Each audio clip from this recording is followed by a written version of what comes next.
6월 24일 새생명의 아침입니다. 기도하시겠습니다. 하나님 아버지 감사합니다. 오늘이라는 이 하루를 살아가며 주님과 더욱더 교제하고 이웃들과 함께 격려하고 사랑하며 직장과 가정 어느 곳에서든 주님의 자녀로서 바른 성품으로 살아가기를 소망합니다.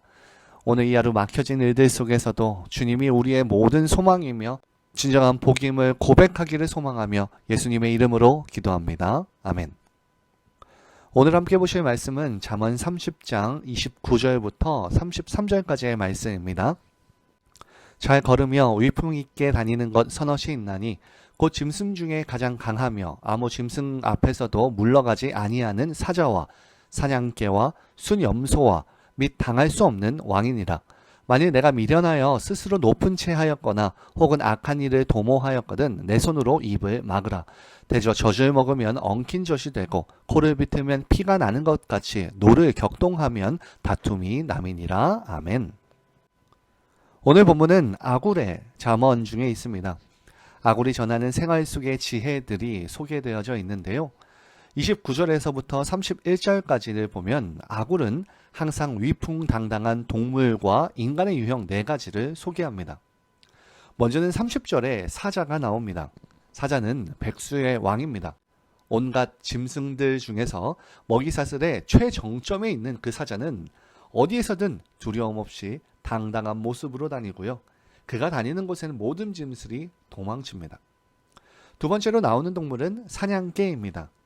이 사냥개는 원래 원어로는 자르지르라고 하는 이 히브리어를 사용되고 있는데 이 단어는 사실 성경 전체를 통틀어서 이곳 한 번만 나오는 것이기에 정확하게 어떤 동물인지는 알 수 없다고 이야기합니다. 하지만 그 단어의 뜻 자체는 허리에 띠를 두르다라고 하는 그런 뜻을 가지고 있기 때문에 당시 허리에 가죽끈을 두른 사냥개나 말 등을 의미하는 것으로 봅니다. 이 동물은 사냥터 혹은 전쟁터에서 두려움 없이 치고 달려 나아가는 그런 당당한 속성을 지니고 있기 때문에 이곳에서 사용되는 것으로 추측합니다. 다음으로는 숫염소입니다. 숫염소는 자신의 가족을 지키기 위해서 가장 앞에 선두에 서서 전투태세를 갖추고 아무리 큰 상대일지라도 맞서 싸우는 기백을 지닌 동물입니다. 그리고 마지막으로는 당할 수 없는 왕이 나옵니다. 이 당할 수 없는 왕이란 막강한 군사를 지닌 왕을 의미하는데요. 가만히 언급되어져 있는 오늘의 이 4가지를 살펴보면 이것은 단지 지도자의 위치에 있는 사람들에게 주는 교훈임과 동시에 모든 성도들이 가져야 하는 자세를 말합니다.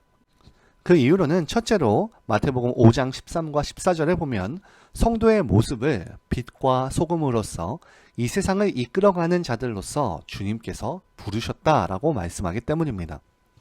또한 베드로전서 2장 9절에 보면 성도들을 하늘과 땅의 모든 권세를 지닌 그리스도로부터 권세를 위임받은 왕같은 제사장이라고 말하고 있고요. 동시에 누가복음 17장 7에서 10절에 보면은 허리에 띠를 두르고 하나님과 그리스도를 섬기는 종이라고 말하고 있으며 뿐만 아니라 시편 34편 7절에 지금 이 시간에도 성도들의 옆에 만왕의 왕이신 그리스도께서 함께 하실 뿐만 아니라 천군 천사들이 둘러서 보호함을 받고 있다고 말하고 있습니다. 곧 오늘 소개된 4가지의 모습들은 성도들의 모습과 같지 않나라는 생각을 하게 되어지는데요.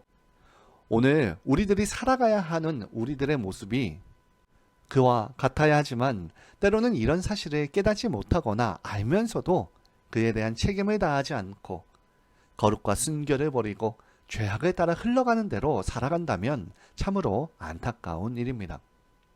우리는 하늘과 땅의 모든 권세를 지니신 그리스도의 제자로서 당당하고 떳떳한 삶을 살아가야 합니다. 하나님의 자녀다운 의롭고 진실한 삶을 살아내야만 합니다. 사람들의 바른 길이 무엇인지 알리고 온전한 길로 이끄는 복된 삶을 살아야 합니다. 제 아내가 저에게 자주 하는 말은 어깨를 펴고 고개를 들라입니다. 사랑하는 아내가 그런 말을 해주는 것처럼 우리의 아버지이신 하나님께서도 그렇게 말하고 있지 않을까요? 우리는 때로 우리의 실수와 허물을 깨달을 때 어깨가 쳐줍니다. 내 스스로가 작아진다고 느낍니다. 하지만 그런 모습이 있을지라도 그것이 결코 끝이 아님을 알아야 합니다. 믿는 자들이라면 다시 한번 어깨를 펴고 자신의 행위를 돌이키며 미련 없이 돌아섬이 필요한 겁니다. 오늘 32절에 보면 만약 내가 미련하여 스스로 높은 채 하였거나 혹 악한 일을 도모하였거든 내 손으로 입을 막으라 라고 말씀합니다. 입을 막으라 하는 것은 자신이 하던 행위를 그치는 것을 의미합니다. 특히 오늘 본문에서는 교만하게 행동하거나 악한 일을 행한 것에 대해서 이를 멈추라고 하고 돌이키라 라고 말하고 있는데요. 어찌 보면 당연한 말입니다.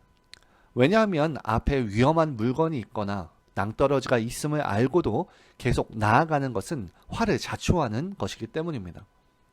하지만 실제로 이런 일들은 우리의 삶에서 자주 일어납니다.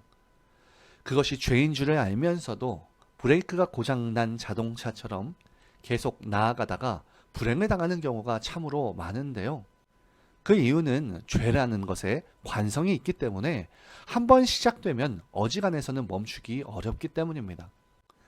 야고보서 1장 15절에 욕심이 잉태한 즉 죄를 낳고 죄가 장성한 즉 사망을 낳는다는 말처럼 한번 죄가 시작되면 더 큰 죄를 부르고 결국 이러한 악순환을 반복하다가 돌이킬 수 없는 일이 일어나게 됩니다.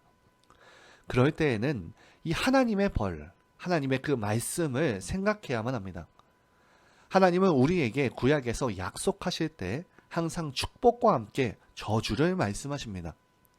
당근과 채찍이라고도 볼 수 있을 텐데요. 곧 우리에게 너는 하나님의 자녀라고 말씀하신과 동시에 하나님께서는 우리를 그의 자녀로서 교육과 명령으로 우리의 태도와 행위를 고치시고 계십니다. 때로 학교에서 선생님이 매를 드실 때 잘 맞는 방법은 핑계대지 않는 겁니다. 핑계대면 선생님이 더욱더 열과 성을 당하여서 더욱더 매를 때리시는데요.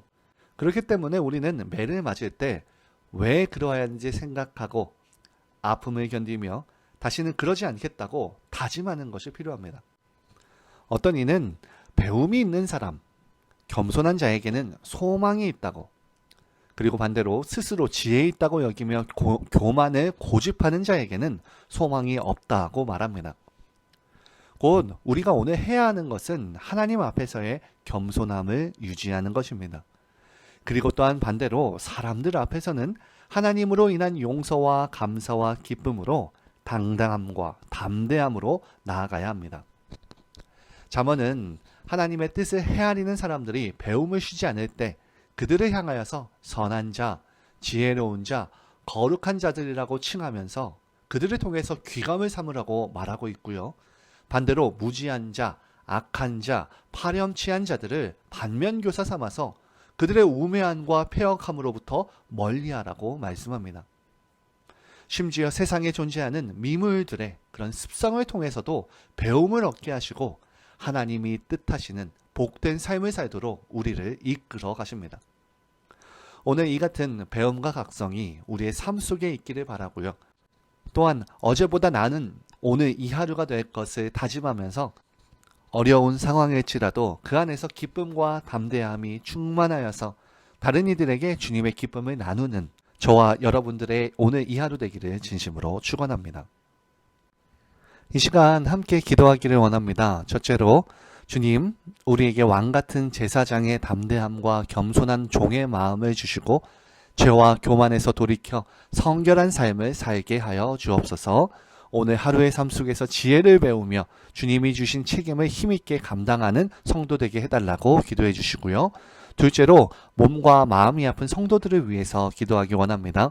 여전히 고통과 연약함 중에 있는 성도들이 있는데 하나님께서 치료하는 손길을 그들에게 대어주심으로 치료되게 하시고 무엇보다 여전히 침상에 입원해 있는 성도들을 위해서 특별히 기도해 주시기 원하는데요. 주님의 보호하심과 이끄심이 그의 삶 속에 있다는 믿음과 회복해 하심의 은혜를 허락해 달라고 기도해 주시기 바랍니다. 셋째로 6월 한 달간 안식월 중이신 담임 목사님과 여행 중인 성도들의 안전과 회복과 충전을 하나님께서 허락하여 주시고 또한 교회와 가정과 일터를 여전히 지키고 있는 성도들 또한 주님의 은혜와 교제가 풍성하여서 잘 버티며 위로가 있게 해달라고 기도해 주시기 바랍니다. 이렇게 기도하시고 개인 기도 하시겠습니다.